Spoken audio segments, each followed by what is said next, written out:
Trudy, settle down. We're not going to put you in a stall. Oh, man. His feet are pretty dirty.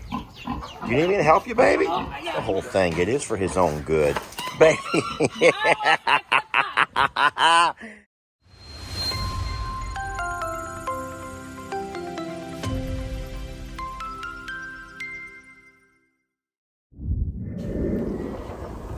Well, okay. I was out doing chores this morning and Cornholio was out and about, which is a little bit weird for Cornholio. Normally he's very loyal to his littles pasture, and ever since Marsha passed away, he's sort of been, I don't know, finding his way, I guess.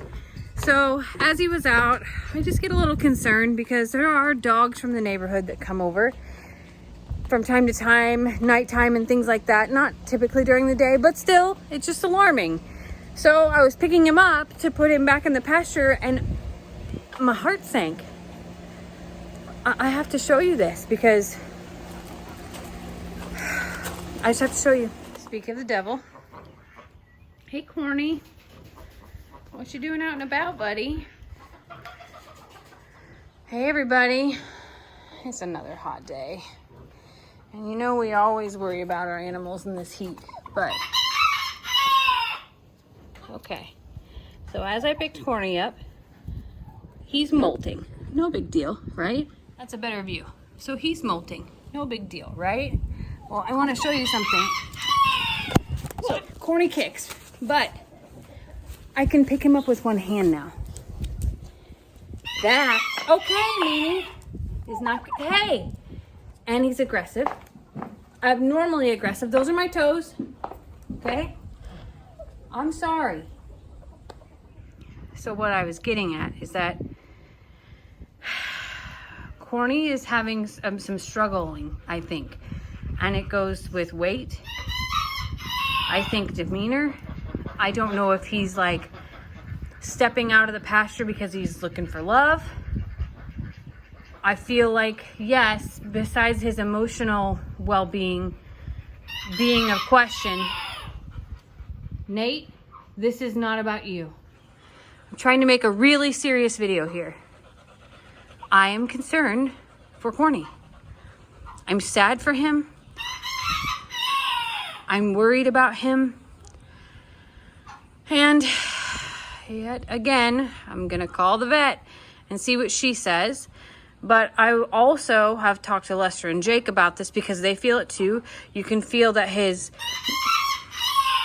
breastbone is sticking out significantly, and that his meat, that sounds terrible, but his muscle mass in his breast is just deteriorated. The heat is no joke, guys, and it's no joke for everyone. And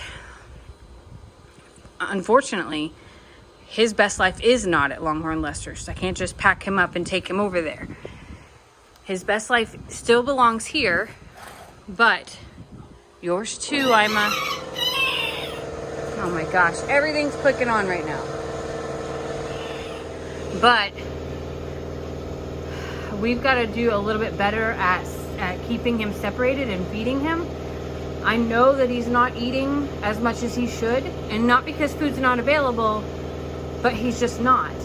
So putting him in a stall at night is going to be necessary, and giving him food and water in there. He can be out and about during the day, totally fine. But at night, from here until we can feel that he's in a better, like, physical state, he's gonna be in a stall. I'm gonna see how that goes. We haven't talked about additional turkeys or anything like that right now, but you know, it's kind of on the table. I know that companionship is important. I know that Cornholio is a special turkey, and that sounds so silly for me to say. Like, we have a really special turkey, has special needs. He has companionship needs. Look at him. He just walks and stands around like he's just sad and doesn't feel well. And I'm telling you, the heat is a big part of this, like a really big part of this. And it's not just our animals It's animals everywhere that are living through this drought and this massive heat spell and trying to adapt, trying to find ways to stay cool. But Corny, it just scared the heck out of me of how thin he was or is. So step one is more food. I am going to deworm him, and then I'm also going to call the vet and see what she has to say. More to come. All right, so everyone knows that we have made a decision to put Cornholio in the stalls by night because he's not doing real well, and we're going to give him a special feed and water mixture. You want me to carry him for you? No, I'll get him. Because he's lost some weight, and the heat, guys, it's just the heat is getting to him. Poor Jamie. He's probably lost 10 pounds in all this. Trudy, settle down. We're not going to put you in a stall. Oh, man. His feet are pretty dirty. Do you need me to help you, baby? Oh, I got him. Y'all just know that she asked me to video, not... Corny. This is for your own good. No, Trudy. His little leg. That's the whole thing. It is for his own good. Baby. I offered everybody. Oh, I'm going to take some hell for this one. But I did offer. Here, stop walking. Buddy, you don't... Mr. Guy, you're a sweet boy. We love you so much, but we don't want you to get down on us. So... Even his color is off. Yeah, he's off. But we brought home some special stuff. You going to talk about it? So, this is actually part of the ostrich food mix-up. Yep. And it's what he needs. He needs more protein and more fiber. And you can tell he's pretty frazzled. Yeah, he's frazzled. Frazzled and fragile. Yeah. So like, fragile. Y'all, he's fragile. Look at how sunken. Look at his breastbone sticking out. Yeah, baby, and he's light. He's very light. The thing is, people don't realize until we picked him up. No. Not long ago, we picked him up to move him, and we saw how light he was. And I talked about how he's getting out of the pasture, which is very uncommon for him. He typically likes to be in there. So I would think that I told Jamie at first, I think he's searching for a mate. He's searching for a partner. That's why he's leaving the pasture, because no one's coming to him. But it's causing him great duress. Is that how you say that? Duress? I don't know. Just distress? I don't know, Jamie. That might be a synonym. But I think that, like, he's not eating because he's looking for love. Let's also get some mealworms in here for him. That might help a little bit too, maybe, unless you don't think it's a good idea. No, we can't. So this crumble is a protein crumble, and that's a game bird food. It also, when I called the vet, what she said was that corn is the fastest way to put weight on any animal. But here comes the butt part. We already know about corn in the summertime. It creates more body heat. And that's the last thing that we need is body heat. So she said that we could do some oats in between there, but he still needs the protein to be able to provide longer fuel for him as well. Yep. So he will not stay here all day. No. Tell us the plan for that. So overnight, this allows him segregated time to eat, truly, and to have rest. That's peaceful, non-stressful, searching for love rest.